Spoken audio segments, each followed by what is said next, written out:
launching one for the end zone. It's a jump ball, and it's incomplete. And Gronk was there. And time runs out. This is the end of the game. And for the Philadelphia Eagles, the long drought is over. Finally. Welcome, ladies and gentlemen, to the undisputed heavyweight champion of the world show made for the fans by a fan. I am your host, as always, Richard Tiemann. This is the Fan Show, and that was the final call, Super Bowl 52, Philly, Eagles, Philadelphia, the city of brotherly love. You guys did it. Congratulations, Eagles!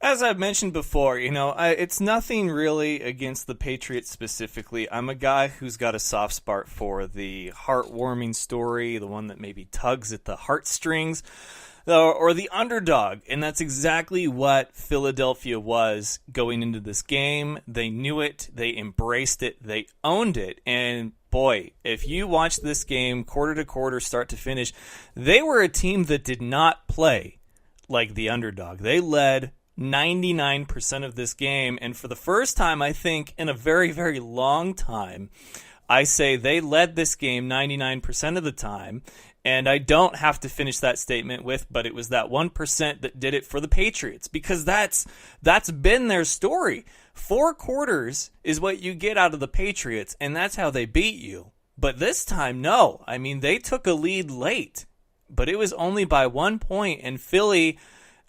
they still had a little bit of juice left in the tank, maybe a little bit of magic left over.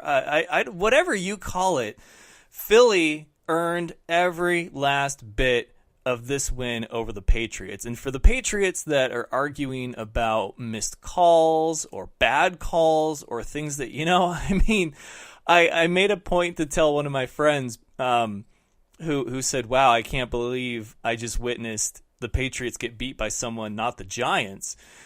And I said, from my perspective, it honestly looked like it was every questionable call, bad call, lucky play, or whatever that the Patriots had go their way in every Super Bowl that they've won or every postseason push to get there, come back to haunt them. The sack on Brady had a look as if, oh no, are they going to say that his arm was coming forward? And then flashes of the tuck rule. Torrey Smith early on in the game with a helmet catch from Nick Foles. I mean, this game had everything from the Patriots dynasty rolled into one. Was it a catch? Was it not a catch? And just the trick plays, these one plays that stand out that were the difference makers. It went Philadelphia's way, or I guess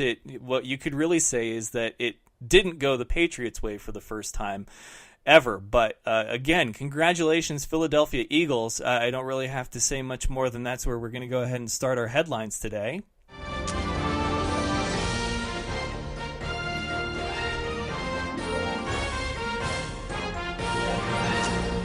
And the headlines are, as I said, and new, for the first time ever in franchise history, the Philadelphia Eagles are Super Bowl champions. Congratulations to the guys. Nick Foles, he's a backup who came in on short notice, where just a year ago we saw the Oakland Raiders pretty much come undone at the seams when Derek Carr went down so late in the season. And here's a team that has a guy that's a backup, and he had success with this team early with a different coach and a different look. We wondered, was he a product of that system, the Chip Kelly system, the Chip Kelly offense? Then he went to a Jeff Fisher team, and oh man, that's something right there. Jeff Fisher quarterbacks do amazing things the second that they're no longer a Jeff Fisher quarterback. Jared Goff, Nick Foles, Sam Bradford, It's unbelievable. The history here, that if you look at Jeff Fisher and who he's had as his quarterbacks, this isn't one of those things where it's like you look at the Bill Parcells coaching tree, Sean Payton, Bill Belichick, and who's the fourth name? But anyway, if you saw the two Bills, great documentary. We can talk about that in a little bit. But my point is that this isn't like talking about a coaching tree where you look back and say, yeah, that era that Holmgren was the coach of the Green Bay Packers. So many great coaches came from that team, from Mariucci to Gruden. Andy Reid, I think, was also there. This isn't one of those occasions because those guys left the nest and went on to do great things where they were already doing great things in the nest. These guys got the hell out of a burning nest and went on to fly higher than a lot of people expected them to do. So congratulations to Nick Foles, Super Bowl MVP, deservingly so. And of course, this comes the night after that I say that I don't agree with Tom Brady winning the MVP. Not because I don't like Tom Brady. Look, Tom Brady is likable, and I don't have anything against him other than the fact that I simply do not believe that he is the greatest of all time. I think he is the best of this generation, considering the fact that in the Super Bowl, he broke his own Super Bowl record, 505 yards, no interceptions, 3 touchdowns, still lost. It's incredible. He will always be remembered as one of the greatest quarterbacks of all time. Greatest player of all time, greatest quarterback of all time. I simply have to disagree because I think each generation is going to argue differently, and especially the greatest football player of all time. I mean, Barry Sanders was an incredibly gifted athlete, and so was Deion Sanders. So, greatest quarterback, okay, that's a much different discussion than greatest player of all time, but even still, there's a lot of really great quarterbacks out there, and so it would take a lot of people in the same room to go over everything to say that this is why they believe this, and even then you're going to have variables that you simply can't account for. But nonetheless, I don't believe that Brady has anything really to hang his head about other than the fact that he lost the 3rd Super Bowl. But my God, you've been to 8. You've won 5 of them. I mean, you don't have a losing record in championships like LeBron does. So if he comes back another year, he comes back another year. But here's an interesting statistic for you guys, because all weekend long you were seeing Patriots are 15-0 when blah blah blah blah blah, or they they've only ever lost to the Giants, and these are the Eagles, or everything leaning towards the Patriots getting a 6th Lombardi, and I'm just like, there's a few things though that I don't quite think people have looked into close enough, or maybe statistics that people simply didn't want to acknowledge for one reason or another. But here's one that I did my own research on this, so forgive me if any of it is inaccurate or there maybe is sort of an asterisk by it, but I was so curious about the talk going into it was that this was going to be the last ride for Matt Patricia and Josh McDaniels, who have been, other than Belichick, the masterminds behind the two sides of the ball. Belichick is the guy that brings it all together. And Josh McDaniels has repeatedly turned down head coaching job opportunities because he wanted to stay with New England. And Matt Patricia hadn't really been all that sought after because so much focus for the Patriots is on their offense with Tom Brady. But finally, he got some looks this year, deservedly so. And now they both announced before the Super Bowl that they were going to go and coach for other teams. Josh McDaniels to the Colts. That was officially announced yesterday, or I think the day before. Somewhere in between yesterday morning and after the Super Bowl. It's Tuesday, I forget. And then Matt Patricia, I believe it was officially announced a little later on, maybe even as late as this morning. So those two, who have been such a huge contributor to the Patriots' longtime success, are now gone. Now, look, coordinators are going to come and go. We've seen it happen with the Seahawks, who tend to breed fantastic defensive coordinators. And that got me thinking, what is the record for teams that announce they are losing key members of their coaching staff, be it a head coach, an offensive or a defensive coordinator, or someone who has been sort of a special guy on that coaching staff? Because I know that John Harbaugh was a special teams coach, and even the Rams, before they hired McVay, their interim head coach was their special teams head coach. So they can come from really anywhere. But I was so curious to see, what we were looking at as far as coaches on teams or teams' records in the Super Bowl that had coaches or coordinators leave and announce that they were leaving just before the Super Bowl, because they can interview and they can talk, but they can't make any official announcement until the season has officially concluded. And of course, that means once we have a Super Bowl champion. So I'm thinking, okay, Dan Quinn, he's the Falcons coach, and he was the guy that left Seattle. But did they win that year, or was that the year that they lost? So I decided to do a little digging, and here's what I found.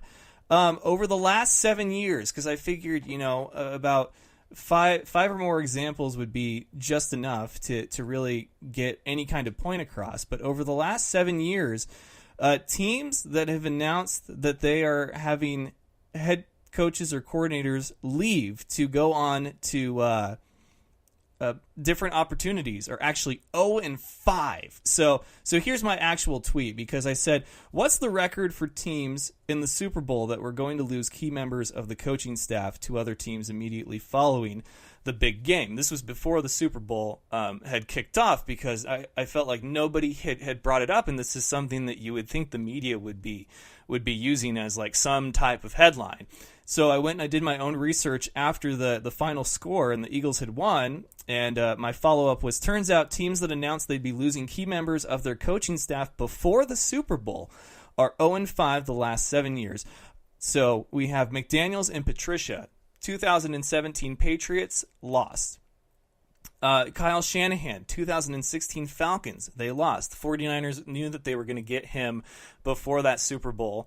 And then Dan Quinn, 2014 Seahawks. 2015, there was not 2015, the Panthers didn't lose any key members of their coaching staff. Ron Rivera is still there, and their defensive and offensive coordinator, they've stuck around as well. No names popped out at me for that one, because I looked into it. Dan Quinn, though, left the Seahawks to go to the Falcons 2014. They lost that one to the Patriots. The year before that, Adam Gase, Jack Del Rio of the Broncos, they both left, and that was the year that they lost to the Seahawks. And then before that, Bill O'Brien, who was actually, I think, the quarterback's coach or the offensive coordinator, maybe a slash in there for both, double duty. For the Patriots, he left to go and be the head coach at Penn State, and then the next year he would take the head coaching job for the Houston Texans. And I don't know if that one was announced before the Super Bowl, but Penn State is one of those bigger schools that I feel like it was probably either well rumored or confirmed that would be the case. So 0-5 over 7 years. Nobody left the coaching staff of the 49ers the year that they lost to the Ravens. I looked into that one. I thought maybe Greg Roman was the one, but he actually ended up leaving when Harbaugh left, same as Vic Fangio. So 0-5, though, over the last 7 years. That is stunning. It really is. Another one that I looked into was Brady being named MVP. MVPs have not had a good Super Bowl run. So this year, Tom Brady, MVP, lost in the Super Bowl. Last year, Matt Ryan, MVP, lost in the Super Bowl. Year before that, Cam Newton, MVP, lost in the Super Bowl. 2014, Rodgers didn't make it there, so that one doesn't count. 2013, Peyton Manning, lost. Before that, Adrian Peterson didn't make it, doesn't count. Aaron Rodgers, 2011, didn't make it. Before that, Tom Brady, Peyton Manning in 2009. Neither of them, I believe, made it. No one won that won the Super Bowl, that won the regular season MVP. No one won the Super Bowl. And then all the way back to 2008 Manning and 2007 Brady. That was the year that the Saints upset the Colts, and of course the undefeated season the perfect season that wasn't for the Patriots. Brady and Manning were both named MVPs those years. That's crazy. And I know that we've had discussions on the show before where I say that, there's certain numbers that people tend to ignore because you can't, like, they're a stat, but they're like one of those superstitious kind of stats. Like, you can't ignore these numbers. Like the Madden curse, Sports Illustrated curse, whatever, MVP curse seems like a legitimate thing. So I don't know which is worse, to have it announced or leaked that you are going to be losing key members of your coaching staff just before the big game, or that your quarterback won the MVP. I guess it's kind of pick your poison right now, but a lot of those do coincide with each other. So that was another thing I noticed. So basically, if both of those things happen, you pretty much might as well not even show up. So Nick Foles is your Super Bowl MVP. What happens to him next season, I do not know, simply because this is Carson Wentz's Eagles. He got him so far, and I don't think it's any sort of knock to his talent. More so, Doug Peterson and the incredible things that he did with that Eagles team and the defense and believing in Nick Foles. I mean, the balls he had during that Super Bowl. My goodness. It must hurt to walk after that game. Play of the game, obviously, was the fourth down, or either going for it on fourth down, or it was that trick play, the pass to Foles. And Foles, when you watch the replay on this, because I didn't even notice it at first, and then I watched it like 5 more times back to back to back, and Foles is, I mean, you might as well nominate him for an Oscar because it was fantastic. So he's going up and he's checking his line. People are saying that this was an illegal formation. All I heard from announcers was that because certain things were done, it was not, therefore, an illegal formation. Your opinion be whatever. Brilliant play. So he's going up to his linemen and he's saying something to them. The ball gets snapped like wildcat style to the running back, and Foles just stands up. Like, they're going the other way. I don't want to get hit. I don't want to get hurt. I don't have to block. And so he stands up literally for, I think, a 2 count, and then takes off and runs to the end zone because everybody's just left him alone at that. Like, all the attention's over here to the left. He's lined up on the right, and they do the reverse. But he didn't move an inch until the play started to develop to the point where he's like, I need to be in the end zone now. And oh my God, hats off to him, Nick Foles. Game of a lifetime. If he never plays another down as a starter, which he definitely deserves another look as a starting quarterback now, especially when there's so many teams out there that could use one. All a guy like Foles needs is somebody to believe in him. So hopefully that Super Bowl win is second life for him. Clearly he's a guy that knows that there's more to life than football. So what a way to have your life pan out and your career, if this is the highest point we see for Nick Foles, because it can't get much better from here. So, I mean, really, he could be doing the Hasselbeck thing in Indianapolis, where he's the best backup out there, but he doesn't get the starting job. And we're going to remember this game and those moments from him forever. So congratulations one more time, Nick Foles, the Philadelphia Eagles.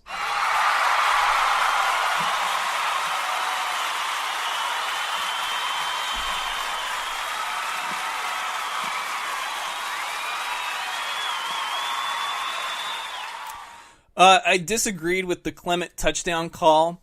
Now, here's my problem with it, because I had some Patriots fans hit me up, and they're like, so you're not mad about this? And I said, look, I very much understand that if this game was where everything was happening for the Patriots, you'd never hear the end of it. But because it was happening against the Patriots and for a team that has never won a Super Bowl, they get a little bit of slack cut and some leeway on that. And I know that might not seem fair, but that's the way that the world works, when it comes to how we spin things. But look, Foles had a great game. He had some miraculous throws and plays, dropped some dimes to guys like Jeffrey and Ertz. That was a touchdown. Okay, look, I don't understand why that needed to be reviewed. He caught the ball. He turns like he took, I think, 3 or 4 steps and then dives for the end zone. And it's just, my memory says anytime the ball breaks the plane for the end zone, it's a touchdown. The play is over regardless of what happens, because it's only when a play is happening within the end zone that we look to check, were they in bounds, did they have control of the ball. The second that nose of the ball breaks that plane, that play should be dead, and that's a touchdown. But here we have where we have to go to the booth and try to break down this thing and analyze it. So that was a touchdown. The Jeffrey one was a touchdown. Foles, obviously, that was a touchdown. But the Clement TD, I disagree with the call. However, here's the thing on this one, and I made this very clear to people. I like the call because we have all become experts as to what a catch is, even though we will openly admit that we're still confused because just when we think we have it figured out, it goes the other way, right? I liked the call because looking at it in real time and then the replay, look, that's a catch, okay? So it might have bobbled a little bit, but the ball in his breadbasket, both feet in. It might have moved a little bit, but he caught the ball, okay? And he was in bounds when he did it, regardless of did he maintain control or have possession, which are two very ugly, nasty words in the world of football. I didn't like that it was made in the Super Bowl because, if you're going to start calling catches like that, more power to you, but save it for next year because we need to see consistency out of the league, and for you to start saying, we're going to go base more on, the eye test, and then, of course, common sense here. So if it looks like a catch, we're going to go ahead and call it a catch. It's like, where has that been the last 7 months? The last, 4 years? Where has this been? So I liked that it stood, but I'm just thinking, by definition, based on what we've seen all season, this is not a catch. This is going to cause some problems. So it is what it is. The Brady sack I thought was huge. I thought for sure if Chris Long got a strip sack on Brady, he would probably be named the Super Bowl MVP because he's been the guy that's he's their J.J. Watt. He's the guy leading the charge, beating the drum. And there was a strip sack on Brady, and it still almost wasn't enough for the Eagles to put them away. And that's crazy to think for where it was in the game and where they were on the field. And it still was man, he's got enough time to throw this thing and then convert a 2-point conversion and bring it to overtime. So, I mean, there's 15 seconds left on this clock. And I'm no, they're not done yet. And then there was the Hail Mary and the end of it. But wow, the Brady sack was a key moment. And even though it wasn't the dagger there, I think that's what the Eagles clearly needed from their defense in order to be this is our moment. So good on them. The coaching vacancies, we went over that. NFL honors, MVP was Tom Brady. I didn't agree. I thought Gurley was. But then I got in an argument with a few of my friends on Facebook. Look, the NFL is the biggest team sport out there. Not as far as popularity, but I'm talking, you have 53 men on a roster, 11 guys out there at one time for one team, 22 altogether on the field. And you're going to try and tell me through argument and stats that there's one guy in the entire league that stands out above the rest. And 9 times out of 10, it's the quarterback. Something needs to change because Todd Gurley, say what you will about McVay and turning around that team and just the whole Rams of 2017, but Todd Gurley had himself one hell of a season, one that not many running backs get to enjoy, especially after a season that they were very much not that good. So for Gurley to come back like that, he got Offensive Player of the Year, but man, in my mind, Todd Gurley was the most valuable player if you had to pick one in the league because there wasn't a week really that went by that he wasn't contributing to the Rams' success in some way on offense, and he had incredible numbers. He really did. Rookie of the Year, Alvin Kamara. Kind of saw this one coming. I thought Leonard Fournette, but hey, what do I know? Leonard Fournette seemed to be the difference between Jags winning and losing, and he was the guy who all season long was a force to be reckoned with. Kamara sort of came on late, and you're on an offense that suddenly discovered it has a run game, but even without him, Mark Ingram was still doing just fine. So I don't agree with that one either, but hey, J.J. Watt did win the Walter Payton Man of the Year award, very deserving on that one. Aaron Donald did get Defensive Player of the Year.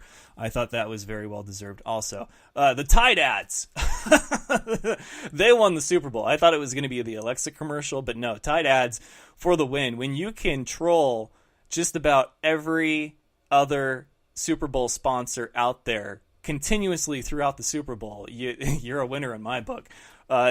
However, no warning at the end of each one saying, please don't eat us.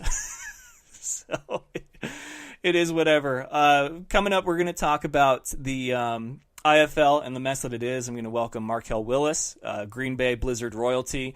This is his first year of retirement. We're going to catch up with him in a few minutes, and we'll talk about this. The schedule's been revised. The league has been revised now that the legal stuff has been made final, and judgment has been put down in this whole Bloomington Edge and West Michigan thing, which has just been such a mess for the teams, such a bad look for the leagues, and then the poor fans, the players, as well as anyone looking to intern. I know that this is a huge opportunity for those young people to be able to work in a front office or media environment for a team, really at any level. It does wonders for the resume as well as opens so many doors. I know a lot of people that were interns for the Empire that have gone on to do better and better things. So it's a huge blow to those people, the players, and the front office people, the employees, obviously, that rely on the season for a little extra income, and then, of course, the people looking for an opportunity like the interns. So we'll talk about that. Foles, Brady, and Wentz. Brady, yeah, he'll probably come back and play another year. I think this is the end of the Patriots dynasty, though. I really do. Bill Belichick had probably the best coaching staff that anybody could. So much, it was so good that they were turning down jobs to be head coaches, to be the guy that they wanted to stay and be part of the Patriots. And now that is over, I do believe that this this dynasty is over as well. Wentz is going to be the guy next year. Where does Nick Foles land? We will see. And then as far as Peterson and Belichick, Doug Peterson simply outcoached Bill Belichick, which I don't know if you can say the same thing about Tom Coughlin. Between helmet catches or deep sideline passes from Eli Manning and just flat out getting lucky. I mean, there was a few times that the Eagles got what you would maybe consider lucky. But everything that Bill and company threw at Doug Peterson, man, he just took it and he threw it right back. He had an answer for it. So if y'all still think Sean McVay was the coach of the year, man, I guess, hey, he can have his coach of the year award because Doug Peterson just got himself a much, much better trophy. That'll do it for the headlines. We're going to take a quick commercial break. I will be back with my guest, Marquel Willis, right after this. This is The Sheet.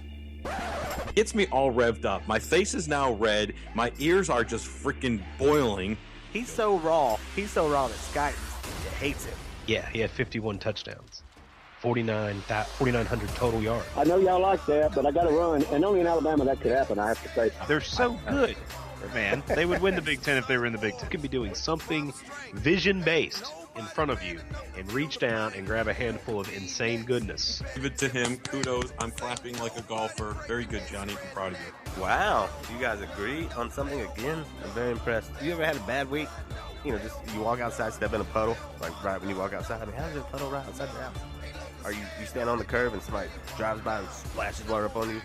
Or it's just raining on you, not anyone else? I will tell you, before you go any further, I cannot hear Chad when he speaks. Good. Here, listen to the sheet, man. I don't really know what we're doing. Every Saturday morning, 8 to 10 a.m. right here on WBLZ Sports. Whether it be your industrial, commercial, or residential needs, Gen Service is the electrical contractor for you.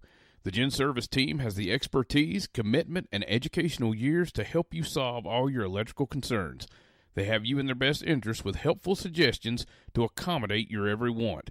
Give them a call, no matter the size of the job, at 740-438-7173. Mention WBLZ Sports, and you'll get a discount. That's Gen Service, 740-438-7173. This is Nick Ciccarelli, the mad scientist of sports. Join me and Dr. D, Derek Jones, live every Saturday night, 10 p.m. Eastern Time, 7 p.m. Pacific, for the Mad Scientist Sports Lab. The big intellect, the experiments on the chalkboard, and the guest subjects will be rolling in. Mad Scientist Sports Lab, only on WBLZ Sports, where we got balls. Doug Peffer painting and pressure washing. He has over 30 years of painting experience. He's interior, exterior, commercial, or residential. Doug Peffer covers it all. Is your house looking ugh? We'll call on Doug. Doug Peffer Painting and Pressure Washing, 404-966-3361. Mention WBLZ Sports and get a special We've Got Balls discount. That's Doug Peffer Painting and Pressure Washing, 404-966-3361. Check out Thursday Night Tailgate, where NFL legends live on. We bring you 5 NFL legends every week, sharing their stories and insights, plus our spotlight on the positive. Hear which players are doing great things in their communities. Now on WBLZ Sports Talk Radio and WBLZSports.com.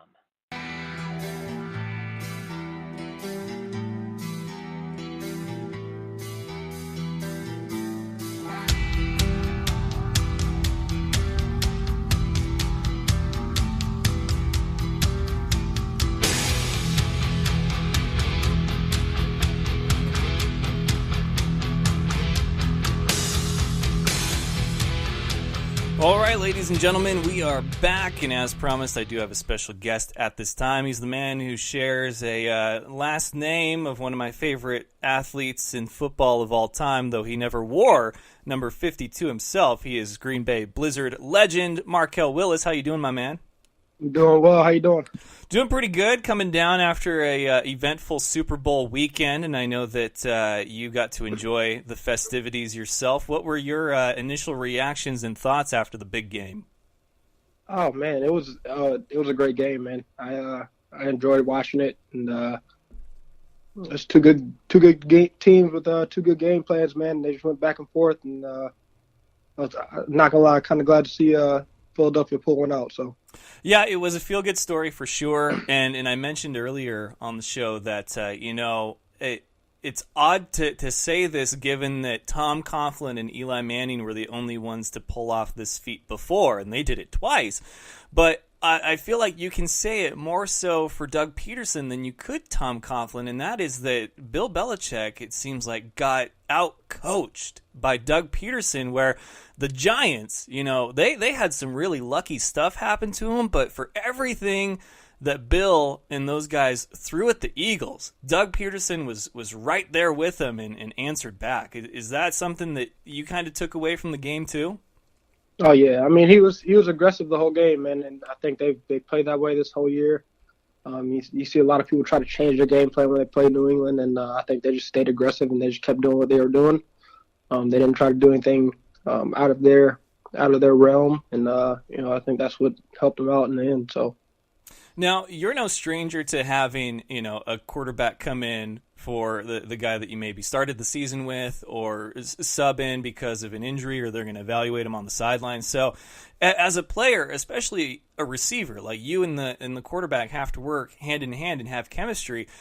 How hard is it to instill confidence into the guy that hasn't been there the whole season with you, especially for a moment like the Super Bowl and then, of course, the playoffs to get him there? I mean, it's tough, man. But I mean, those guys, that's why you're a professional. They have to learn to adapt to that situation. I mean, everybody knows at any given time anything could happen. So, I mean, you just have to learn to adapt, and you have to put in extra work to figure out the ins and outs of each other, and kind of figure out how how you guys are gonna click. So, it's tough, but I mean, it's part of the job. So. Yeah, and I think whatever Doug Peterson said to him in the locker room going into the playoffs and into the Super Bowl is something that they're going to have to get audio of, because just last year, Raiders, they lose Derek Carr and they just completely folded in the playoffs, and that was not the case for the Eagles, although I'll admit, I was one of the guys that said, well, there goes their, postseason hopes, just because it was so fresh in our minds that you lose a guy like Wentz, who was having an MVP caliber season, and the same thing had happened to the Raiders with Derek Carr. It's like, how you can only cover up so much, but man, props to that team for sticking together, and I think we can clearly say that Foles has something to offer. I don't know if he'll go down as being like one of the greatest backups in history, right. But there's several teams out there that I think, as long as they give him a chance and really believe in what they saw all postseason long and the Super Bowl, then he's got, a few years left in him. Oh, yeah. I mean, I think it's just a case of, he's got to be in the right system at the right time. And I think that worked out well for him because he was in a system that fits his playing style. So, as long as he lands in the right situation, I think he'll be fine, man. Well, you hit me up last week because you were starting to miss the indoor game, although after today I don't know how much there is to miss, and we'll talk about that in a minute. But how is retirement treating you? It's not bad, man. It's I'm trying to get used to it still. I'm so used to this is the first time in 6 years I haven't been in Green Bay for camp, and that was it's funny. I was talking to our parents about it this weekend. It's like, it's really weird. I'm normally on my way back to Green Bay and getting settled in and getting ready to watch the Super Bowl with the guys, and so it's different, man. It's weird, but I'm enjoying it. I'm definitely missing it a little bit. Definitely love to go out and suit up and play, but I'm definitely not missing the little aches and pains of practice and playing, and even the first couple of days, like it's nice to not have to worry about my body hurting too much. So. Yeah, you guys have to have one hell of an internal clock that goes off that tells you, it's time for my season to start and report for camp and all of that stuff. But then, you go and your first week of practice, like you're icing up every part of your body because you haven't, taken the hits or had the contact like you did, a season ago. So it's probably, that first week is the one part of the season that you're very excited it's here, but at the same time you dread it because the hurt's coming. Yeah, man. Camp was tough. I mean, camp was never easy. You're there. I mean, you're with your teammates all day, every day for 2 weeks, and getting ready for that first game, and having to see each other. There's a lot of arguments and fights and whatever else the case may be, just because you're around each other all day long. You want to be able to go play somebody else, but you also enjoyed it too. So, what is the turning point if you had to maybe think back to your experiences, the transition from camp and then into the schedule's released, the roster's finalized, and then of course you get into the swing of ready to kick off the regular season. But there's a time in there where, like you said, guys are going at it, and of course, no roster spots are ever guaranteed, and there's guys that are there 1 week that won't be there the next, and so competitiveness is at its peak, and then all of a sudden, the regular season starts, and you guys are like, the brothers that you never had.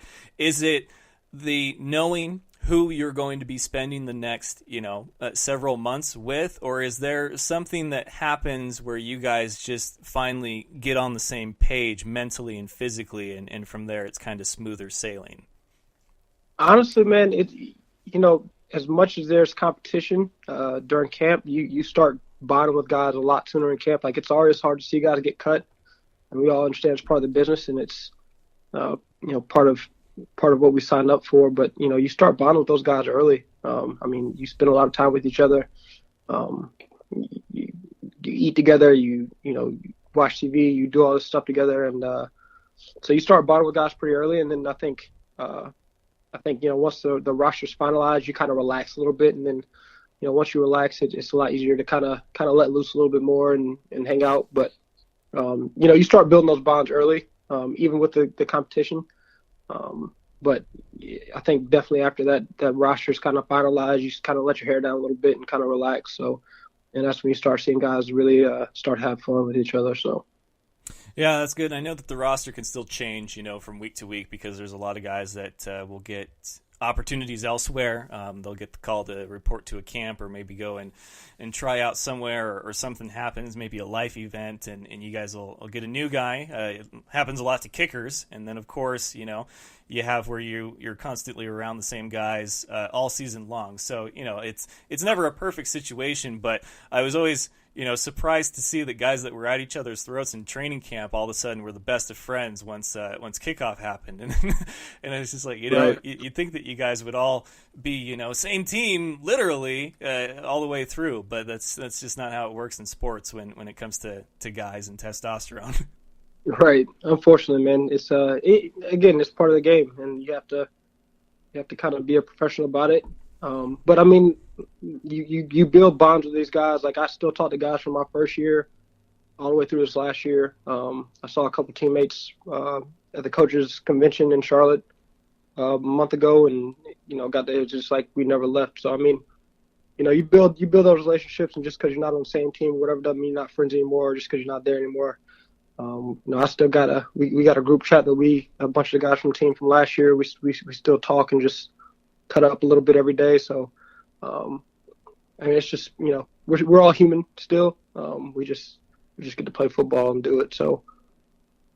Well, you miss it. You hit me up, and you wanted me to keep you in the loop, and here I am doing that. And I wish it was on better terms, but I'm sure that you've been following along. Today, though, in an official release, it says from the Indoor Football League, today the Indoor Football League announced revisions to the 2018 IFL regular season schedule due to the legal matter involving the former league of the Bloomington Edge and West Michigan Ironmen. Those teams will be unable to participate in the IFL for the upcoming 2018 season. The IFL looks forward to welcoming both teams back to the league 2019. Now, this whole thing, it's a mess, and for me, both sides were in the wrong, but one side is more so in the wrong than the other, and I've made my opinions about this very well known, including to you yourself, where, Sioux Falls and Wichita Falls wanted to leave the IFL for whether it be cost, travel, or just logistics being,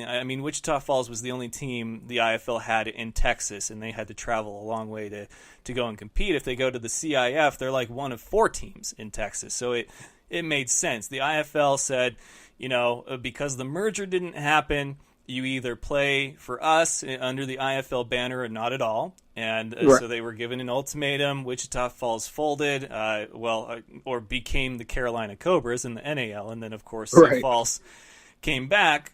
And this was all happening in, September, October. Kickoff right. is the end of February. Then, last month, the CIF decides, you're not going to play at all. Like, it's not an either or. There was no ultimatum for Bloomington and West Michigan for joining the IFL. And from everybody I've talked to, the incentive or the bribes, whatever you want to call it, that Arizona offered them had very little to do with their already wanting to leave the CIF, because from people I've talked to, they believe that league does not have a very good business model that works for that kind of football and that kind of sport at that level. So they wanted out. They wanted to go somewhere else and compete. And the CIF just simply said no, and we're going to see this thing all the way through.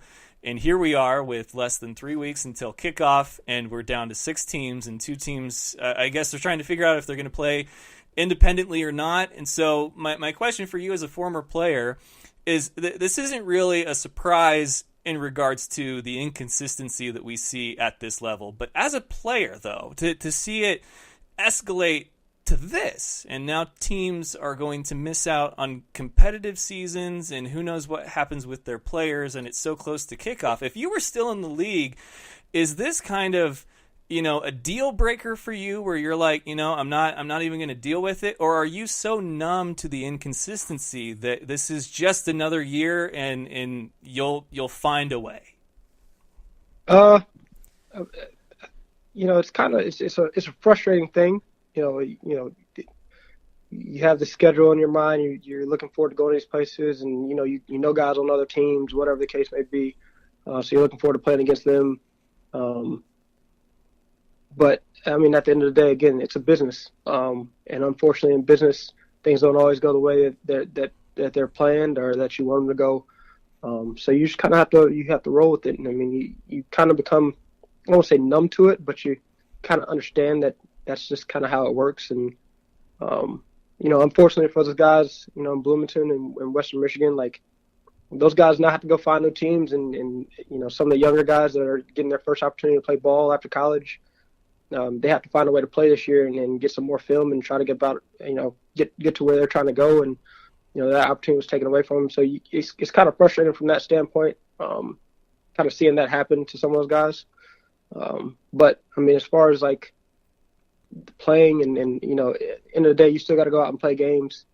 You got to see a couple more teams or a few teams a couple more times in a year, but I mean, at the end of the day, it's football, and you're still getting your opportunity to play, so you got to go out and do it. So, yeah, and that's who I know is suffering the most from this is, of course, the players, especially the young ones that look at this as an opportunity to not only compete, but just stay fresh, get film, because you guys aren't playing for the money, and you guys have all made that very clear. Like it's pretty much common knowledge. We know this. Like you guys, although you are paid professional athletes, the difference between an NFL player retiring and an IFL player retiring is that the NFL player can say, well, I got to sleep in on Sunday and then I went and hit the golf course later on and it's been, pretty laid back. Where the IFL player, when they retire, are probably saying, well, I went back from part-time to full-time at Jimmy John's. Like that, there's such a huge gap there, and people don't realize that. So I could see a veteran being kind of like, well, this kind of thing happens. It's frustrating, but there's always next year where the young rookies, they're so young and hungry to compete and to try to strike while they can to get another opportunity because they missed one for whatever reason. This could really sour their taste and their view on what these leagues are supposed to be, which is the development of young talent. So I worry about those guys. Yeah, and I mean, I could definitely.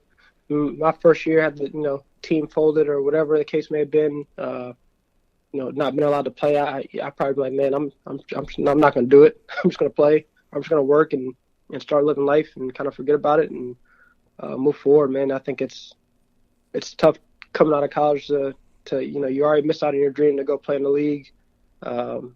And now the one opportunity you had to go play is being taken away from you. So you kind of hit that point where you're like, what am I doing this for?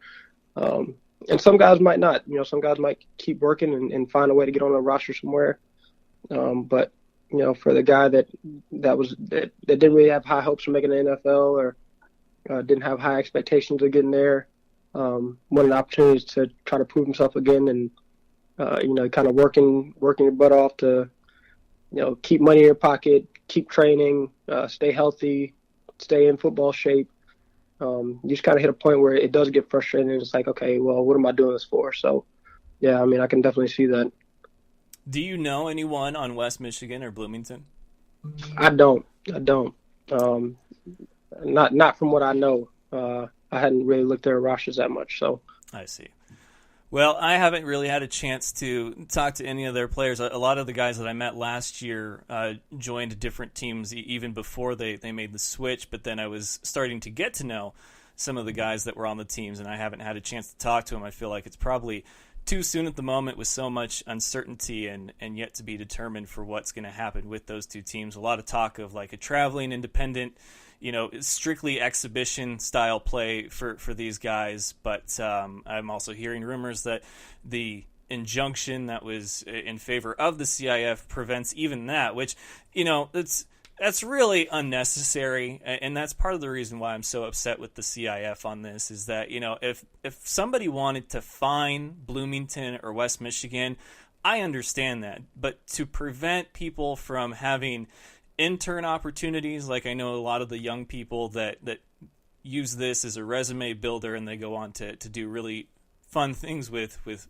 big time teams, and then the young players and the talent, and then the people that use this as additional income over the summer. I mean, that's all gone because somebody wasn't happy that somebody left them and they couldn't have them back, and it's really upsetting and unsettling. But it's over and done now, and I wanted to know from your standpoint and all the time that you spent in the league, is this the worst that you've ever seen in IFL or an indoor off season, or were there other times where you thought maybe that was it as far as what was going on?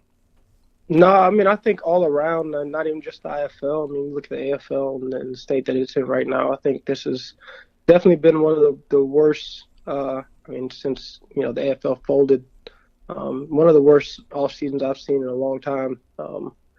So it's disturbing, man, because I mean, having played for 6 years, I mean, it was a blessing and it was a great opportunity. I wouldn't trade it for the world, and guys aren't getting that opportunity to do that, and you're taking that away from a young man to kind of chase his dream and follow his dream and just live out his passion. And so it's kind of upsetting to kind of see that from a league standpoint of, that's your whole goal is to kind of get guys film and get them extra opportunities to play and get out. Now you're taking that away from somebody just because an organization made you mad. Take it out on an organization, fine them, do whatever you need to do, sue them, but don't keep them from playing. I think that's a little bit too much. When everybody in all these leagues is kind of their goal is to kind of get guys out, get them recognition, and move them up, which only brings more recognition to your league. So now you're taking that opportunity away from people, and that kind of leaves a bitter taste in people's mouths. So. Yeah, it's a bad look for the league, and there's not a whole lot that I can do about it from a media standpoint, except for just voice my displeasure with everything that's transpired lately. But the players and even the staff and the interns, they don't care if it's all one league or if it's 10 leagues. They need that opportunity, and that's, I think, that the biggest thing lost here is the opportunity for everyone involved for 2018. But on a brighter note, the Blizzard will be competing in a now 6-team league in the IFL. Chris Williams is back as head coach. Has he reached out to you as far as being like an honorary captain or given some motivating speeches to the boys up there in Green Bay? Nah, we've talked a couple times. Definitely stayed in touch with him. Haven't had a lot of conversation. He's been busy with recruiting and getting guys there and just kind of getting ready for a season. But no, we've definitely talked, and I plan on going up to a game at some point this year, and just kind of seeing the guys I played with last year. As weird as it is not being there, I feel like I need to at least go see them one time in person, just kind of ease my pain a little bit. But no, we talked a couple times, and talked about possibly coming back up there and maybe coaching or do some stuff like that. Didn't work out this year, but. Yeah, I mean, I'm looking forward to going up for a game and just kind of seeing some of the guys and seeing him and being back in the city. So, well, if I can put in my official request, I say the May 5th game. It's their Star Wars night, and I know that they've got a lot of stuff planned for that. You and I can go to that, and we can dress up Han Solo and Chewbacca for that one and have a good old time in the press box and kick back and everything else. But hey, Marquel, it's been a pleasure to catch up with you, my man. Again, I wish it was on better terms, but the important thing is that there will be a season. There will be some young kids that get some opportunity and some much deserved attention and film that they need to try to get to that next step. So not all is lost, at least yet, but I'll keep you posted. I'll keep you up to date as best I can, but feel free to nudge me if there's something going on and I haven't gotten a hold of you about it, and we'll talk. Will do, man. And hey, have a good year. Enjoy your travel plan. I know they got rearranged a little bit, but enjoy those, man. Oh, it'll be all right. I'm sure I'll recover. But yeah, I hope to see you on the road, man. You take care, and tell everyone I said hello, and hopefully I'll see you out there in Green Bay. All right, will do. Have a good one, man. You too. Take care. All right. That was Marquel Willis, former wide receiver of the Green Bay Blizzard. Oh, if only he would have worn 52 one time, it would have been the dream, because then I could have stole his jersey and had a Willis 52 jersey of my own that nobody else had. Speaking of which, nobody wanted Tom Brady's jersey after this Super Bowl, so it's the last jab I had to get in there. Tomorrow night's going to be a lot of fun. This whole week is going to be a lot of fun. Thursday, we will have the unofficial season finale that I do every year here on the Fan Show. The season premiere, of course, is when we do the live draft for the Fan Show Fantasy League. And then, of course, the season finale is the week after the Super Bowl, once we've had a chance to react, reflect, and review and get ready for the next season. The show will go on, but, it'll be a different kind of football that is the focus. And, of course, probably a lot more nonsense. But I'll be traveling, so the schedule, of course, is always subject to change. So the unofficial season finale will be Thursday. It looks like I'm going to finally have Farouk on. He was in Philly for the Super Bowl. A very emotional night for him. So that'll be a good way to cap off the third season of the Fan Show. And don't forget, you can go and vote for the show, Spokane Entrepreneurship Award.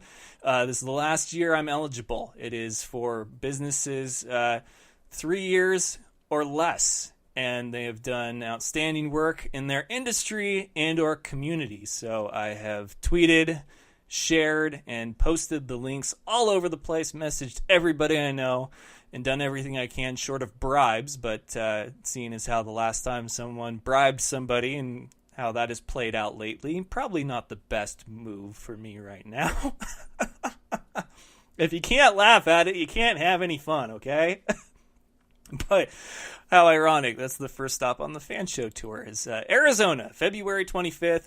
Very excited to go down there. Shout out to Ram Tough Designs for getting me hooked up with a bunch of stuff that I really wanted to take the tour to the next step. I felt like last year there was a lot of missed opportunity, and I'm sure at the end of this one I'll look back and wish I had done things differently or will want to do things differently for the next one. But at least everything that came to mind this time around, I went and took care of. So whole new look for the Fan Show, and the Fan Show tour is going to be, holy crap, breaking news, ladies and gentlemen. Josh McDaniels withdraws from Colts head coaching job. McDaniels has decided to remain with the Patriots as their offensive coordinator? Wow. We don't get a lot of breaking news here on the Fan Show because the news is usually done for the day. But wow, breaking news. Josh McDaniels withdraws. Maybe the dynasty's not over yet. Maybe I spoke 40 minutes too soon. Oh, that's a great way to end a Tuesday episode, though. First episode of the week. Tomorrow, got sidetracked. Okay, so tomorrow, very special episode. Should be a fun one. It'll be live and on location. Start time, though, is going to be 2 hours later. So 9 Eastern, 6 Pacific. I'll be live and on location from the Sports Hub in Liberty Lake, another edition of Spokane Wolfpack. They're going to do a team bonding exercise and hope to sign a last few guys to their roster. So they're going to have a dodgeball game. Me and the Warrior are going to be doing commentary for that, and then we'll have some player interviews as well. So set your alarms back 2 hours, 9 Eastern, 6 Pacific tomorrow. Still live, on location. Should be a lot of fun. I'm excited about it. Me and the Wolfpack owner talked about what we wanted to do as far as tonight and then overall. And I said, in all honesty, the point of the show and the tour, it's the Fan Show, but it's also very much about the players. And for me, these players, like Marquel and I just talked about, they're in the IFL or the NAL or whatever indoor league, and they're getting paid scraps to go out there and put their bodies on the line and compete at a professional level. But they're not doing it for the money. They're doing it for the film and the opportunity to maybe get that call to try and get to that next level. And what I do is simply give them an added bonus. I give them something to look forward to, like player of the game. Hey, you get to sport a belt and you get to be the talk of the league for a week. And then, of course, I do post-game interviews. I have them on the show. I want to make the experience of playing indoor football as enjoyable as I possibly can for these guys, because I appreciate what they do. I truly do. And it's going to be a rough season. It's already been a rough season, and kickoff hasn't even happened yet. But whatever I can do within my power to make this better for these young, talented athletes, I will do. And that's what I'm trying to do with the tour. So I'm very excited for it, and that's what I told the owner of the Wolfpack today. I said, let's add something to this team that other teams won't have, and that's media. That's me interviewing these guys who we're talking about semi-pro, and they probably never thought that they'd ever be interviewed by media. So he even said it could be the very thing that makes a guy want to play for this team instead of another team. So I'm excited about the opportunity. I really am. Live and on location tomorrow night, 9 Eastern, 6 Pacific. Thursday, unofficial season finale like we do on the Fan Show. Go and check out the Raw Rewind. I tried something new last night, watching Raw, taking some notes, posted it on the Fan Show site. There's going to be a lot more content that you're going to see. There's already a lot more content right now. There's been some photo albums uploaded, so go check out the photo gallery, see what the Fan Show's been up to through the lens of an iPhone. And, of course, the alumni page, guests that I've had on the show, and everything else that you need for football and nonsense. So I guess I'll pitch everything and remind you of everything tomorrow. That'll do it for us here at the Fan Show. So until next time, best of luck to you and yours. Go Niners, and remember, it's all fun and games until you butt fumble. Good night, folks. Do you remember the time that Mark Sanchez ran into his own player's blood? That was funny sports. Thank you for having me on the show, man. I love the Fan Show.